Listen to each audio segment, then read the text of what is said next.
नर्क जैसा मायका वर्सेस स्वर्ग जैसा ससुराल। 1 2 3 4 1 2 3 4। वेरी गुड बच्चों, क्लैप। बिल्कुल सही बीट्स पकड़ी है तुम लोगों ने। चलो अब 5 बज गए और जाओ अपने अपने घर, और घर पर प्रैक्टिस करना मत भूलना। ओके दीदी। ओके दीदी बाय। ओके दीदी बाय।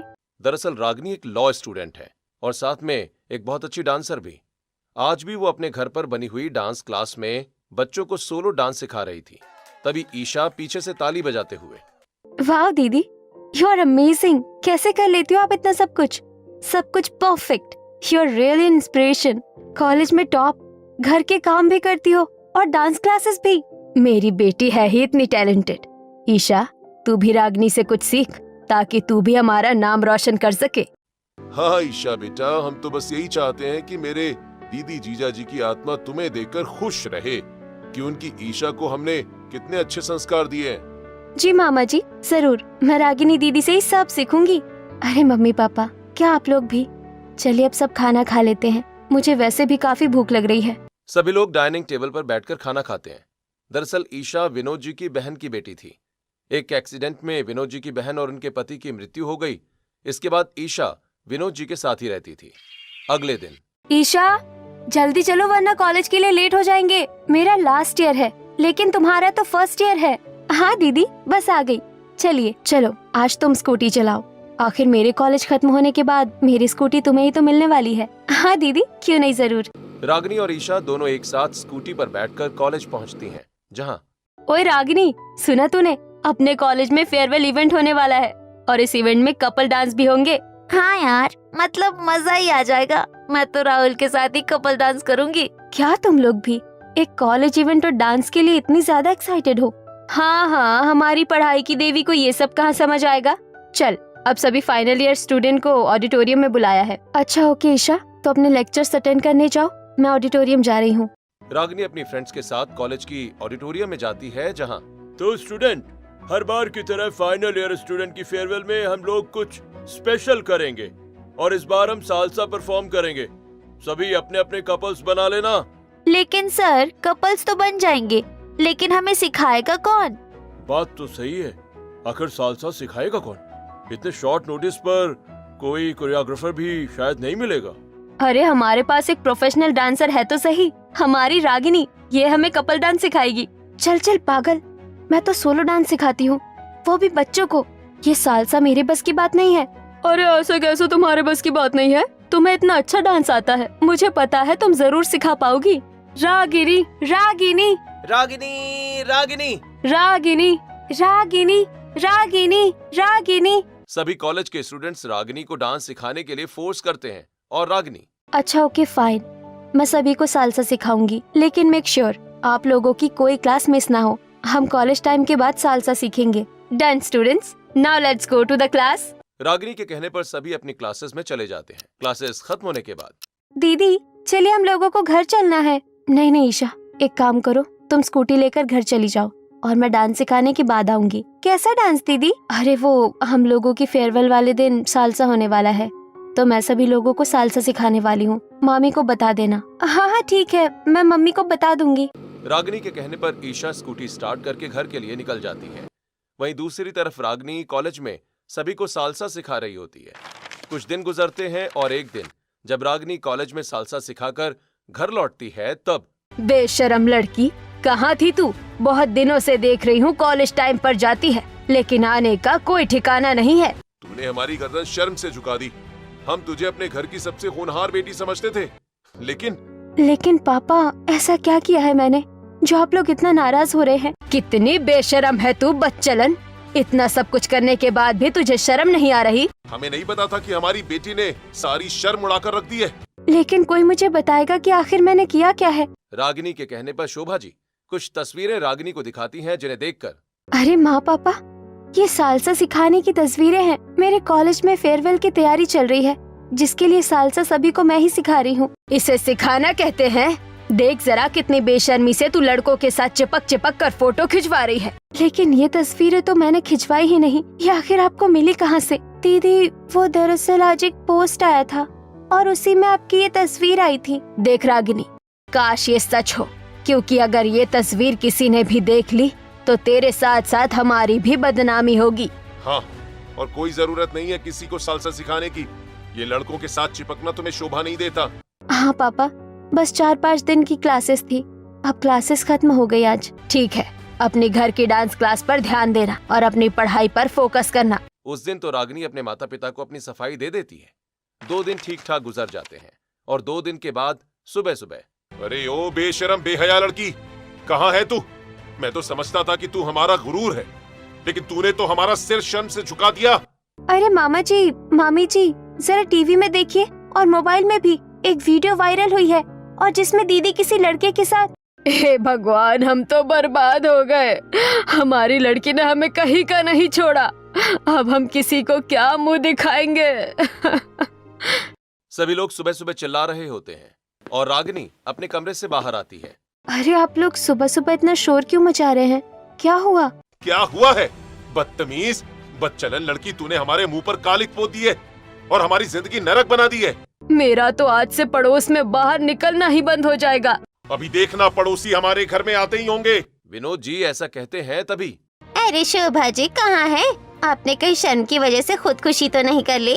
ऐसी बदचलन और बदजात लड़की को हम अपनी सोसाइटी में कभी भी नहीं रखेंगे। आपको अपनी लड़की को घर से बाहर निकालना होगा। सभी लोगों को गुस्से में देखकर रागिनी पहले अखबार देखती है, उसके बाद टीवी और मोबाइल। दरअसल रागिनी की तस्वीर और वीडियो वायरल हुई थी जिसमें वो किसी लड़के के साथ अतरंगी माहौल में थी, जिसे देखकर उसके परिवार का गुस्सा 7वें आसमान पर था। और तभी आज से ये बेशर्म लड़की घर के बाहर नहीं जाएगी और काल कोठरी में बंद रहेगी। हाँ, हमने इस पर भरोसा करके बहुत बड़ी गलती की। आज से स्टोर रूम में बंद रहेगी। लेकिन आप लोग मेरी बात समझ क्यों नहीं रहे हैं? ये तस्वीर मेरी नहीं है, ना ही ये वीडियो मेरी है। अच्छा, तो ये किसी और की तस्वीर और वीडियो है। हमें बेवकूफ समझ रखा है बेशर्म लड़की तुमने। चलो, आज के बाद तुम इस कोठरी से बाहर निकलोगी भी नहीं। रागिनी के मम्मी पापा उसे उसके घर के स्टोर रूम में बंद कर देते हैं और रागिनी का मायका अब उसके लिए नर्क जैसा मायका बन गया था। 2 दिन बाद मम्मी पापा, दरवाजा खोलो। 2 दिन से मैं इस काल कोठरी के बाहर भी नहीं निकली हूँ। मुझे भूख लगी है। इस काल कोठरी में कितने सारे चूहे और कीड़े मकोड़े हैं। देखो, चूहे ने मेरा पैर भी खा लिया। मम्मी प्लीज बाहर निकालो। हाँ, ताकि तू घर के बाहर जाकर रंगरलिया मना सके और हमारा नाम बदनाम कर सके। मम्मी, मेरे एग्जाम्स हैं। मैंने 5 महीने से मेहनत की है।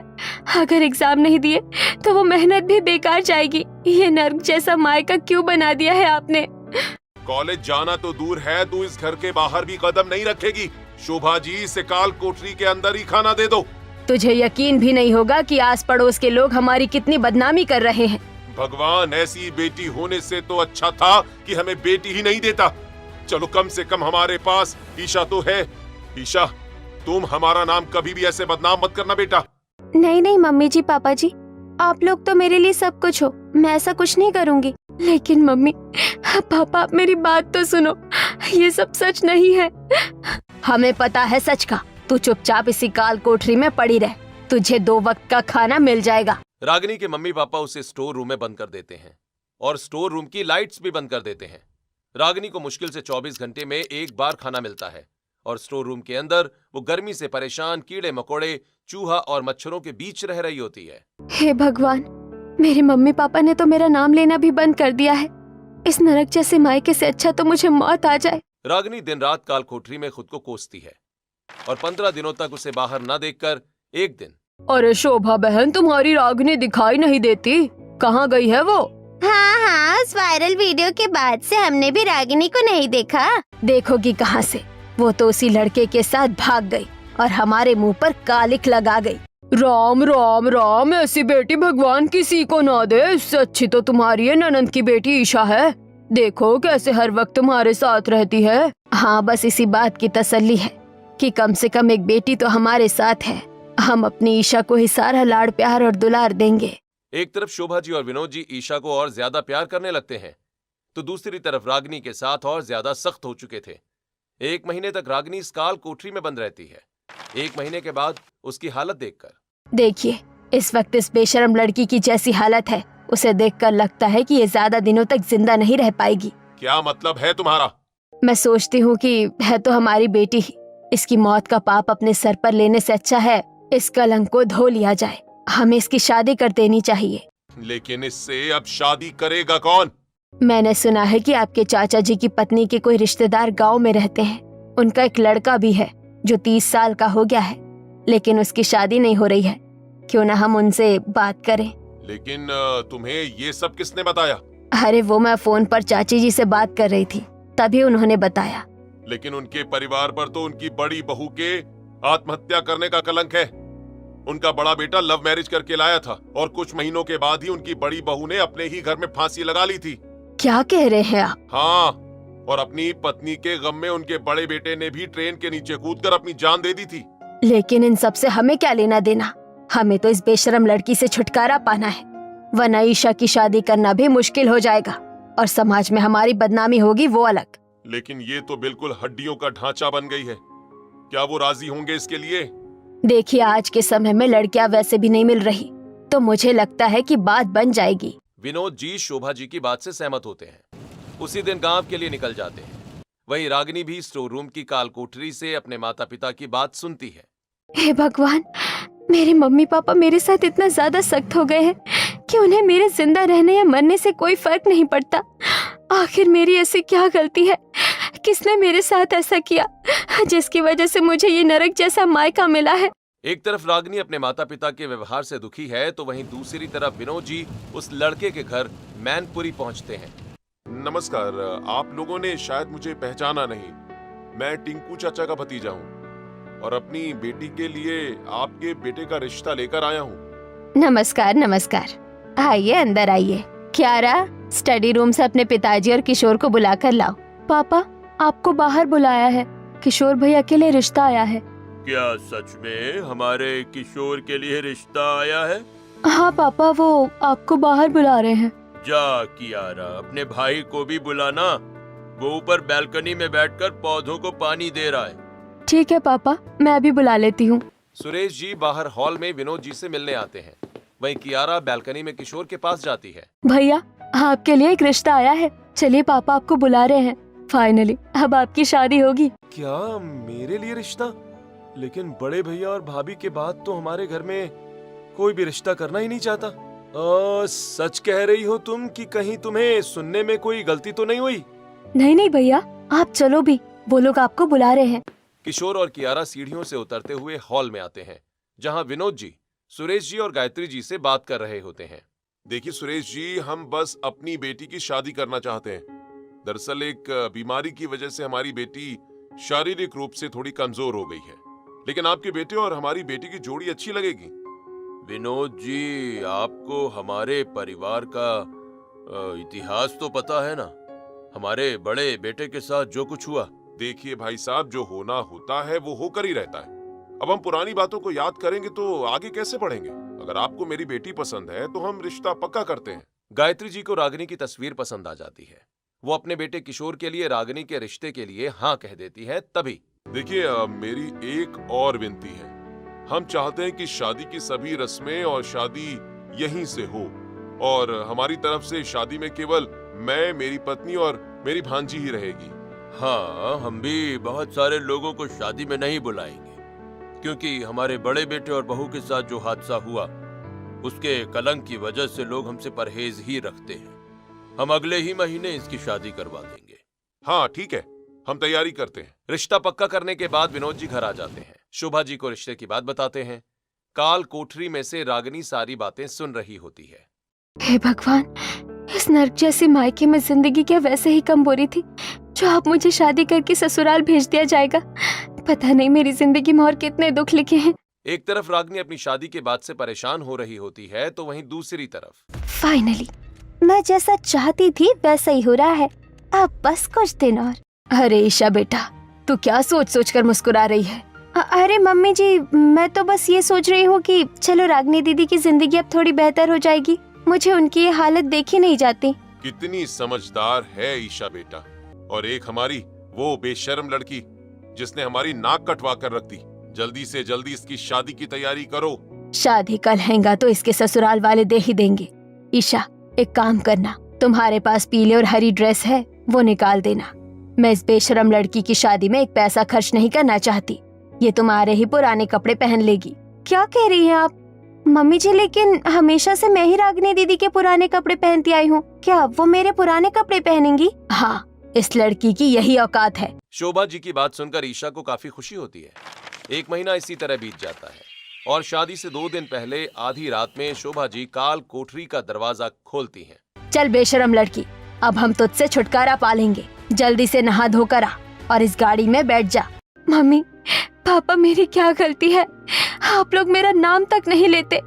आप लोग मेरी बात तो सुनिए, किसी ने मुझे बदनाम करने की कोशिश की है। देखो, वक्त बर्बाद करने की जरूरत नहीं है। जल्दी से गाड़ी में बैठो, आस पड़ोस में कोई भी देख ना ले। विनोद जी और शोभा जी मैनपुरी जाते हैं, जहां साधारण तरीके से पहले उसकी हल्दी होती है और फिर ईशा ही रागिनी के हाथों में साधारण सी मेहंदी लगा देती है। हल्दी और मेहंदी में रागिनी ईशा की उतरन पहनती है, जिसे देखकर रागिनी के ससुराल वाले थोड़े हैरान होते हैं। जल्दी ही शादी वाला दिन भी आ जाता है। रागिनी और किशोर के फेरे होते हैं और विदाई के समय मम्मी पापा, कम से कम आज तो आप मुझे अपने गले लगा लो। आज के बाद मैं हमेशा के लिए आप लोगों से दूर हो जाऊंगी। तू तो हमारे लिए कब की मर गई।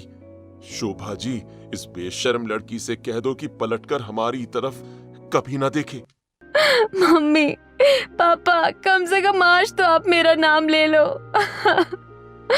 देख बेशरम लड़की, हमारा और तेरा कोई संबंध नहीं है। आज से तू हमारे लिए पूरे तरीके से मर गई। विदाई के समय भी रागिनी के मायके वाले उसे बुरा भला कहते हैं। दुखी मन से रागिनी की विदाई होती है। वो अपने ससुराल पहुंचती है गृह प्रवेश के समय। भाभी आ गई, भाभी आ गई, भाभी आ गई। फाइनली मेरी भाभी आ गई। अरे अरे, बिल्कुल पगला गई है क्या? पहले अपनी भाभी को घर के अंदर तो आने दे। आओ बेटा, घर के अंदर आओ। आज से तुम हमारी बहू नहीं, हमारी बेटी हो। हाँ, मैं जिस घर की बेटी थी, उस घर के लोगों ने तो मुझे जीते जी मार दिया। नरक जैसा मायका मिला था, पता नहीं ससुराल कैसा होगा। अरे रागिनी बेटा, क्या सोच रही हो? दरवाजे के बाहर ही खड़ी रहोगी क्या? घर के अंदर आओ। रागिनी के साथ शोभा जी भी उसे पहली बार नाम लेकर बुलाती हैं, जिसे सुनकर रागिनी की खुशी का ठिकाना नहीं रहता। खुशी खुशी रागिनी घर में प्रवेश करती है। गृह प्रवेश के बाद किशोर बेटा, रागिनी बेटी को अपने कमरे में ले जाओ और उसे कोई तकलीफ नहीं होनी चाहिए। रागिनी को बहुत समय के बाद पहली बार अपनापन मिलता है। उसे सुकून भरी नींद आती है और अगले दिन सुबह, हे भगवान, आज तो मेरी पहली रसोई थी और पता नहीं मैं कितनी देर तक सोती रही। अरे तुम चिंता मत करो, कोई तुमसे कुछ नहीं कहेगा। शादी की भागदौड़ में थक गई होगी ना। मेरा दुख मुझे को समझ सकता है। नरक जैसे मायके से आई हूँ, अगर ससुराल में कोई गलती कर दी तो मेरे लिए तो कोई ठिकाना ही नहीं बचेगा। अरे क्या सोच रही हो तुम? हाँ, जाओ, जाकर तैयार हो जाओ, फिर नीचे चलते हैं। किशोर के कहने पर रागिनी तैयार होती है और तैयार होकर अपनी पहली रसोई के लिए नीचे आती है। शादी की लड़कियाँ कितनी थक जाती है। मम्मी जी, आज मेरी पहली रसोई है ना, आप मुझे बता दो कि क्या बनाना है। बेटा, खाना पीना तो मैं कब का बना चुकी। एक काम करो, तुम इस खीर में चम्मच चला दो, तुम्हारा शगुन हो जाएगा। क्या सच में मेरे ससुराल वाले मुझे वो प्यार देंगे जो मुझे मायके में नहीं मिल पाया? बेटा, क्या सोच रही हो? चलो, सब लोग डाइनिंग टेबल पर खाने का इंतजार कर रहे हैं। गायत्री जी के साथ रागिनी डाइनिंग टेबल पर सबके लिए खाना परोसती है। खाना खाने के बाद सभी लोग रागिनी को शगुन देते हैं। शाम के समय पूरा परिवार हॉल में बैठा होता है। तभी, रागिनी बेटा, हमने सुना है तुम्हारी पढ़ाई अधूरी रह गई। तुम एग्जाम नहीं दे पाई थी क्योंकि तुम्हारी तबीयत खराब हो गई थी। तो क्या तुम आगे पढ़ना चाहती हो? अगर मैं हाँ कहूँगी तो क्या आप लोग मुझे पढ़ाई करने की परमिशन देंगे? अरे बेटा, पढ़ाई करने के लिए परमिशन कैसी लेनी है? पढ़ाई तुम्हें करनी है। अगर तुम्हारा मन है तो तुम कर सकती हो। हाँ रागिनी, बताओ ना, तुम्हें कौन सी पढ़ाई करनी है? मैं लॉ की पढ़ाई कर रही थी। पहले मैं वकील बनना चाहती थी, लेकिन अब मैं जज बनना चाहती हूँ। अरे वाह, बहुत अच्छी बात है। हमारे किशोर भैया भी तो एक लॉयर ही है। अब तो तुम आसानी से लॉ की पढ़ाई कर पाओगी। हाँ हाँ, मैं तुम्हारी पूरी मदद करूंगा यार, तुम चिंता मत करो। तुम्हारा केवल फाइनल ईयर ही बाकी है ना, हम इसी साल तुम्हारा फाइनल ईयर कंप्लीट करवा देंगे। किशोर रागिनी का एडमिशन दोबारा से लॉ कॉलेज में करवा देता है। पूरा परिवार रागिनी की पढ़ाई में मदद करता है। किशोर उसे कॉलेज छोड़कर आता है और कॉलेज से लेकर आता है। कियारा उसके नोट्स बनाने में मदद करती है और गायत्री जी रागिनी की हर छोटी बड़ी जरूरत का ध्यान रखती हैं। एक दिन, रागिनी बेटा, अब तो तुम्हारे इम्तिहान नजदीक आ रहे हैं, तुम्हें मन लगाकर पढ़ना चाहिए। मम्मी जी, मुझे आपसे कुछ पूछना है। हाँ बेटा पूछो। मम्मी जी, मैंने सुना है कि किशोर के एक बड़े भैया और भाभी थे। भाभी ने इस घर में आत्महत्या कर ली थी और उसके बाद भैया ने भी अपनी जान दे दी। क्या ये सच है? जैसा लोग कहते हैं वैसा कुछ नहीं था। तो फिर क्या हुआ था? क्या आप मुझे बताओगी? ये आज से 5 साल पुरानी बात है। मानसी, तुम परेशान मत हो, हम दोनों मिलकर कोई ना कोई रास्ता निकाल लेंगे। अगर हमारे बच्चा नहीं हुआ तो हम गोद ले लेंगे। नहीं राहुल, तुम नहीं समझते हो। दुनिया वाले मुझे बांझ कह रहे हैं। हमारी शादी को 3 साल हो गए लेकिन अभी तक बच्चा नहीं हुआ। लेकिन इसमें ना तो तुम्हारी ना मेरी गलती है। हमने IVF भी ट्राई किया है ना। नहीं, मैं ऐसे नहीं जी सकती। मैं खुद की जान दे दूंगी। बेटा, दरअसल हमारी बड़ी बहू मानसी मां नहीं बन सकती थी और आस पड़ोस के और रिश्तेदारों के ताने सुनकर वो परेशान हो गई थी। उसके माता पिता भी नहीं थे और चाचा चाची लगातार उसे ताने देते रहते थे। उन्हीं तानों से परेशान होकर उसने एक दिन अपनी जान दे दी और इस गम में मेरा बेटा भी चला गया। लेकिन मम्मी जी, लोग तो आप लोगों को दोषी मानते हैं कि आपने उनकी जान ली। जानती हूँ बेटा, लेकिन लोगों के सामने सफाई देने से अब क्या फायदा। मानसी के चाचा चाची ने उसके माता पिता की प्रॉपर्टी हड़पने के लिए ये सारा षड्यंत्र रचा था। ऐसा ही कुछ मेरे साथ हुआ है। मुझे भी अपनी सच्चाई साबित करनी होगी। रागिनी दिन रात मन लगाकर पढ़ाई करती है। उसके ससुराल वाले उसे स्पेशल फील करवाने की हर कोशिश करते हैं। रागिनी के एग्जाम्स होते हैं, वो एग्जाम्स में टॉप करती है और फाइनली जज बन जाती है। 6 महीने के बाद रागिनी एक केस की सुनवाई के लिए कोर्ट में जाती है, जहां उसके माता पिता के ही केस की सुनवाई होनी होती है। वकील साहब, मेरा मकान और मेरा व्यापार मुझे वापस मिल जाएगा ना? जी, आप चिंता मत कीजिए। मैंने जज साहब के सामने आपके सारे सबूत रख दिए। हमें समझ में नहीं आ रहा कि अचानक से ये कौन है जिसने हमारी सारी प्रॉपर्टी को धोखे से अपना बता दिया और क्लेम कर दिया। जरूर ये आपका ही कोई अपना है जिसने आपसे प्रॉपर्टी के कागजों पर दस्तखत लिए हैं। जज साहिबा सारे सबूत देखने के बाद ही परिणाम बताएंगी। कोर्ट में सुनवाई के लिए जब शोभा जी और विनोद जी जाते हैं, तब वो रागिनी को जज की कुर्सी पर बैठा हुआ देखते हैं। अरे, ये तो रागिनी है। ये यहाँ तक कैसे पहुँची? अब जरूर ये हमें केस हरवा देगी और अपने साथ हुए अत्याचार का बदला लेगी। शोभा जी और विनोद जी अपने मन में यही सब सोच रहे होते हैं कि कोर्ट की सुनवाई शुरू होती है और रागिनी को पहले से ही इस केस के बारे में पता होता है। वो सारे सबूत पहले से ही इकट्ठा कर लेती है और सुनवाई के दौरान ये जो सारे दस्तखत किए हुए कागजात कोर्ट में पेश किए गए हैं, ये सभी नकली है। आजकल जमाना बहुत एडवांस हो गया है। लोग आर्टिफिशियल इंटेलिजेंस की मदद से किसी के साथ भी कैसा भी धोखा कर सकते हैं। विनोद जी और शोभा जी की प्रॉपर्टी के कागजात पर किसी वीरेंद्र कुमार का नाम है, लेकिन ये मिसप्रिंट हुआ है। कागजात की गहराई से जांच करने के बाद पता चला है कि ये सभी कागजात किसी ईशा चौहान के नाम से ट्रांसफर हुए हैं। ईशा चौहान, यानी कि हमारी ईशा। हमारी ईशा ने हमारे साथ ये सब किया, लेकिन क्यों? आजकल AI की मदद से कुछ भी करवाया जा सकता है। किसी की भी तस्वीर को किसी के साथ मिक्स करवाकर उसे वायरल भी करवा दिया जाता है। देखिए, मेरे पास इसके सबूत हैं। रागिनी भरी अदालत में एक प्रोजेक्टर ऑन करती है।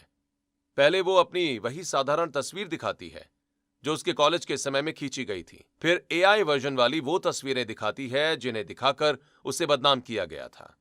सारी तस्वीरें देखने के बाद विनोद जी हैरान हो जाते हैं। लेकिन ये करने वाले शायद भूल जाते हैं कि हमारे देश में साइबर क्राइम का कानून भी है, जो इस गुनाह को करने वाले का IP एड्रेस पता करके उसका सारा कच्चा चिट्ठा खोल सकता है। और ऐसा ही एक गुनाह 6 महीने पहले ईशा चौहान ने मेरे साथ किया था। अपना नाम सुनकर ईशा के होश उड़ जाते हैं। तभी हाँ, ये सब मैंने ही किया है। याद करके देखो कि कैसे कैसे तुम लोगों ने मेरे साथ भेदभाव किया था। ईशा बेटा, तुम्हें नए कपड़े खरीदने की क्या जरूरत है?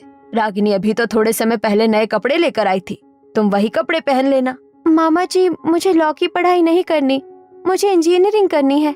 लेकिन बेटा, अगर तुम लॉ की पढ़ाई करोगी तो रागिनी की कॉपी किताब तुम्हारे काम आ जाएगी और रागिनी ही तुम्हें पढ़ाएगी। हाँ बेटा, जरा सीखो अपनी रागिनी दीदी से, कैसे वो अपनी पढ़ाई के साथ डांस क्लास मैनेज करती है, घर का काम करती है। तुम भी ये सब सीखो, तुम्हारे भी काम आएगा।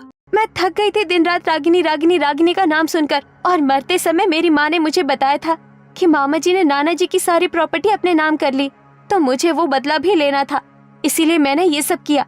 मैं यहाँ किसी के पारिवारिक रिश्ते सुलझाने के लिए नहीं बैठी हूँ। यह अदालत है, यहाँ फैसला रिश्तों से नहीं सबूतों से होते हैं, और सारे सबूत ईशा चौहान के खिलाफ है। इसीलिए हम ईशा चौहान पर सख्त सजा की मांग करते हैं। रागिनी अपने माता पिता को उनकी प्रॉपर्टी वापस दिलवा देती है और अपने ऊपर लगाए गए इल्जाम को भी हवा में उड़ा देती है।